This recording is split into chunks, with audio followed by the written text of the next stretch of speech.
বাবা তুমি আমার অফিসে জবে আসবে, আজকে তো তুমি বাড়ি যাবে, মায়ের কাছে যাবে, আমি তোমাকে একটা প্যাটিস পেস্ট্রি সব কিছু খাওয়াবো। কি না কি করতে হলো ভাই প্যাটিস কাণ্ডে। কেমন লাগছে? একদম একদম। আমি প্রথমে সকল দর্শকদের নমস্কার জানাই, আর মাথা নত প্রণাম জানাই যে সকল সনাতনী দাদা ভাই বন্ধুরা আমার এই মানে সহযোগিতা যারা করেছেন।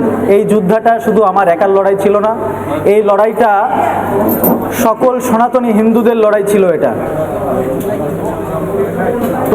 তোমাদেরকে মানে যেভাবে অ্যারেস্ট করা হয়েছে, কি হয়েছিল ঘটনাটা? আমার মানে একটু সমস্যা তৈরি হয় আর কি, শারীরিক।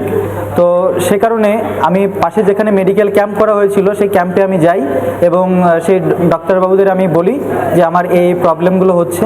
তো তারা আমাকে একটা মেডিসিন দেয় এবং তারা বলে যে কিছু খাবার খেয়ে তারপরে মেডিসিনটা খেতে। ঠিক। তো আমি যখন এই পাশে একটা পেডিসের দোকান দেখতে পাই, একটা কাকু তিনি দোকান নিয়ে বসে আছেন, আমি পেডিস কাকুকে বলি যে কাকু এটা নিরামিষ তো?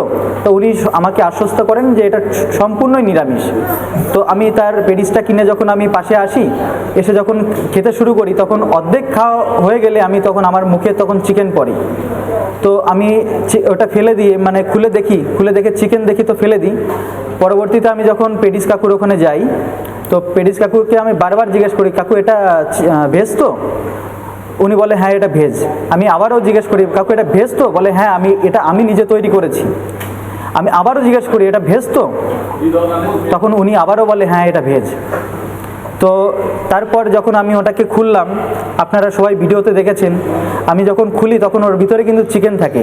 তো আমি যখন প্রতিবাদটা, ওটা আমার একার প্রতিবাদ ছিল, কিন্তু ওই প্রতিবাদটা মানে আমি যেটা বলছি এই প্রতিবাদটা শুধু আমার একার প্রতিবাদ নয়, তাই সকল সনাতনী হিন্দুরা কিন্তু ওখানে একত্রিত হয়ে যেয়ে কিন্তু এই প্রতিবাদ করেছিল।